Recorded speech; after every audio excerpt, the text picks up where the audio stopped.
the Catholic Church. The Pope has had so much influence throughout history as well. I didn't realize it until like this year how much religion played a part in how different things were dictated, or even or even how things were even judged back in the day. And for me, it just like we were talking about this on Sunday. For a place that has so much secret, how did it have so much power? Like even today, the Catholic Church doesn't have anybody that they like have to answer to. They have so much secrecy to it. Everybody that I know who even seen pictures, you can even look up pictures, or people who actually went there said that the Catholic Church is probably one of the scariest places to go to. It's like they have their own they have their own like government inside of there. It's like it's their own world. To me, the Pope scares me. Like honestly, look at the Pope scares me. Everything about the whole ideology of what they believe in is kind of scary, from like their paintings to like what they promote. And to me, it's just like, who gave them this power? Was it the people? Was it the kings back in the day? Was it the other government systems? Like, how did they play this part? They existed before the kings. So they were pretty much like the people governing the towns and things before kings and conquerors came into place. I'm going to tread softly here because I don't like talking about the Catholic Church. Okay. Not because it has a special place in my heart, but I understand. I got you. You could tread lightly. the Catholic Church. Okay. To understand the origins of the Catholic Church, you have to understand the history of Rome. The Roman Empire didn't technically fall. The Roman Empire became the Catholic Empire. I mean, it's not a coincidence, like that they reside in Rome. I mean, the Vatican is right there in the heart of what was the capital of the Roman Empire. The Roman Empire began to move from a political system to a religious system. A lot of this has to do with like Constantine, his vision, so on and so forth. He makes Christianity the national religion of Rome. So Rome goes from persecuting Christians to then making Christianity like its national religion. And then you see the formations of the Catholic Church. And what the Catholic Church does at this point is it says, okay, like Christianity is our official religion, and they take the idea of Christianity, but then they really just, they mold that into the normal day in the life of Rome, right? The Roman calendar, the Roman holidays, the Roman pagan feasts, the Roman rituals. They design their churches in the same ways that, Roman cathedrals were created. Like, it really just kind of gets blended into the culture and society. And you see this like government power start to transition into more of a belief system. And as the Roman Empire begins to kind of be dissolved and dispersed amongst, and goes from like one large power structure, and it gets split out into dozens and dozens of like principalities and kingdoms, and those start to become more independent. The basis of all of it is still the Pope. So what you really go from is like a from Caesar to the Pope. Like there is a historical transition there. There's not this like weird erased time in history where Rome just collapses. Like the market collapses, the whole place burns to the ground, and it's just darkness and despair. And then out of that, like the Roman Church, right? No, it's a transition. So before England was a power, before. Do you think that was premeditated though? Do you think the fall of do you think all of that was? Do you think it was a coincidence, or do you think that it was planned for them to kind of swing it to a different pendulum of power? I don't think anything in history is a coincidence. All right, so going off of that, I was asking you earlier, I feel like life is a story. You know what I'm saying? Yeah. Like Yeah. life is a story, and it's still being written out. So in the beginning of it all, do you feel like it was just like any old story? It was just like one entity of evil, one entity of good, or do you feel like it was legit? I hate to say it, just this one person just pretty much saying like, you know what, I'm just going to take everything for myself. You know, man, like I told you I don't like the term conspiracy theorist, right? Because I think that the correct term is historian. Like there's really nothing new under the sun.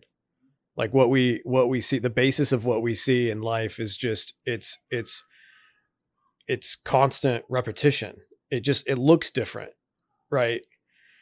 But it's constant repetition. And we sort of talked about this the other night. Like the term that I like is like the great controversy. From the moment of time that we know, there was this split between like the will of God and then like evil, right? Good and evil. And I think we live in this like an existence of like this controversy between like inherent evil and then the choice to do what is right. And I mean, it doesn't really matter what religion you are, you can translate that into a million different ways, but no matter who you are on this planet, I think you have to agree to the fact that there is inherent evil and we all have the choice to do what's right. So there is this controversy between that. Do you feel like we all have an evil part in us, or do you feel like there's an ultimate evil? Because I do feel like we all have a part in us where we might be like, all right, you might want to cut this corner, but I do feel like there was one time a point where somebody was just like, you know what, I gotta do what I have to do. I don't care whether it's the right way or the wrong way. Mhm. I'm gonna make sure that I control something, and I Yeah. don't know whether that person maybe had a spiritual entity come to them and pretty Maybe. much Yeah. influence them, or whether it was already just in us. Yeah. Okay, they say we're born with sin, but they also said that Jesus Christ died for our sins. You know what I'm Yeah. saying? Yeah. So to me, we're all grown and we all been through life a little bit. We all know that one person who's going to do whatever to Sure. get whatever. Yeah. We see that all the time. And a lot of times you see that they get the results faster than the person that goes do it the correct way. Yeah, and I think we're seeing that perpetuating itself. I think we're seeing like the decline of morality. You know, I think that nothing that you see in the world today should really be a surprise if you've read the Bible. Like if you get to the back of it, you kind of know how the story ends, right? So I don't think that anything should be a surprise. I think that we're seeing I think that we're seeing things that have probably existed for a long time now coming to light that like some people are still wanting to deny, some people are waking up to, some people are seeing around them. And I think that we are seeing like a decay, and it's not it and again, everything this is not the first time. If you go through history, there is these moments in history that are just dark. I mean, like it makes you really wonder about humanity and like how did we even make it? Right? Um and then you see these moments of renaissance. And then you see these like moral declines. And it's almost like it's almost like the center of balance becomes further and further, right? Further and further. Like every single time the bottom drops out, it drops out a little more. But and it's almost like we're getting to this point now where it's like it's flatlining. Like there's no more highs. I mean, we haven't had a high since 2019. I mean, like it's every week. You know, when we were kids, there was some kind of world disaster that happened every couple of years, maybe every year. It's every week. You know, something like it is. It's perpetuating. But do you feel like that because there's more cameras now and then more people have access to showing it? I think it's part of it.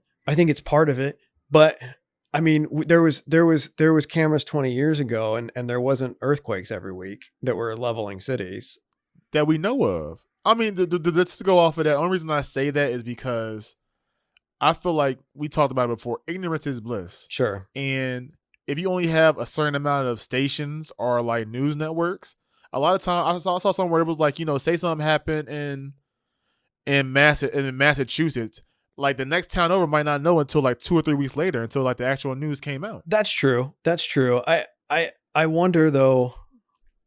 I guess I wonder how much the camera. I mean, I personally I believe like social media is like the core of moral decay globally, right? But like so maybe you're correct on that. Maybe the camera does have the access to the camera does play a point in that. But like before cameras, like do you remember situations where like somebody was being harmed in some way and people nowadays everyone just pulls their phone out and they stand there and they record it while somebody's murdered, right? Like did that happen prior to the camera, or like do you feel like people were more involved, or they also just kind of stood there and watched things I happen? can say maybe parents were more involved. Yeah. But I'm 30.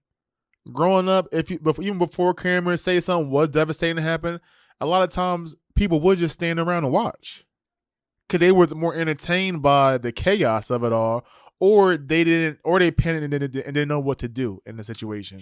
Yeah, I mean, I understand that too. You might get one person that might step out and be like, "Hey, call somebody." Yeah, but I don't think that always was the case. I always felt like people were selfish creatures, and it's almost like 9 times out of 10, if it's not affecting you, you're going to kind of walk past it. It's almost like you see like a car on a road that's broken down. You're not going to stop not everybody going to stop. You might get one person that might stop or not ask these for days, help. right? You know what I'm saying? But I feel like people are innately selfish, and I do feel like when I do meet people who are like, all right, I want to help the world, I'm just like, you're a gem, because it's rare to find out. I do think some of that's fear based.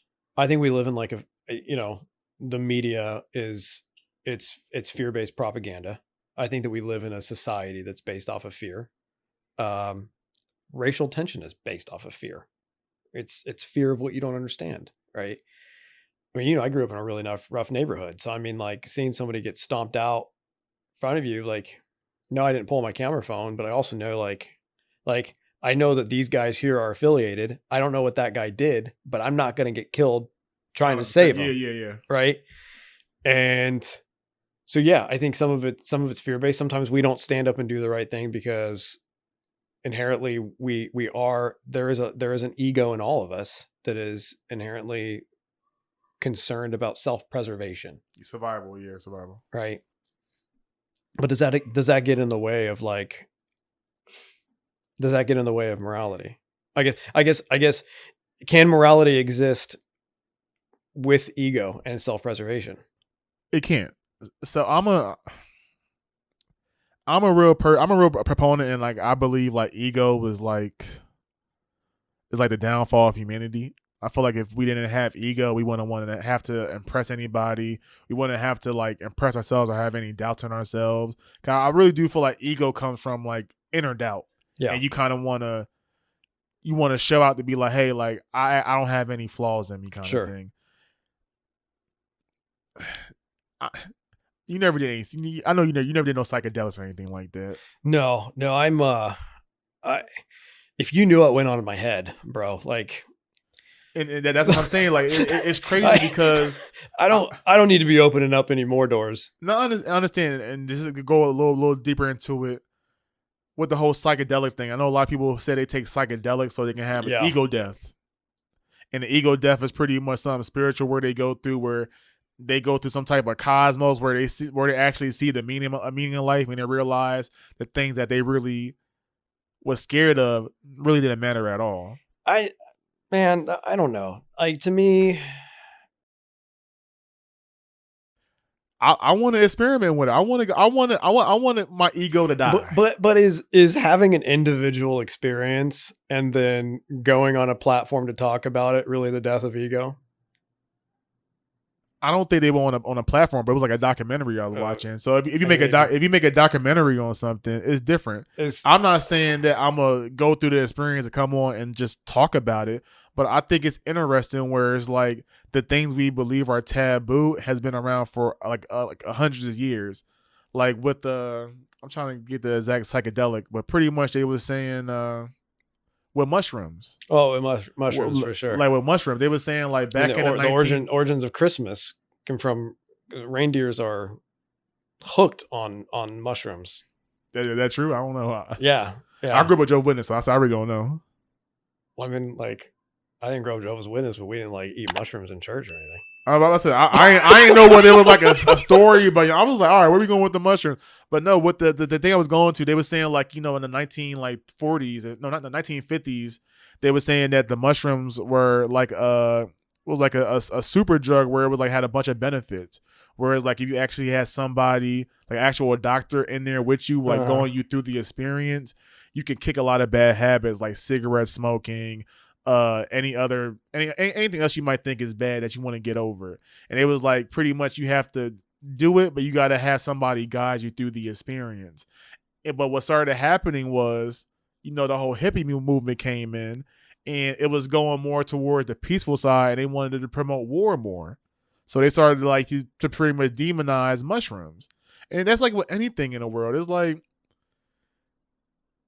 if there's a way to make money in something like as drugs affected, they're going to go against it.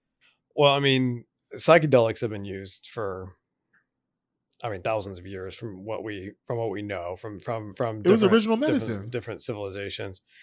You forgot a few steps there in terms of the 60s.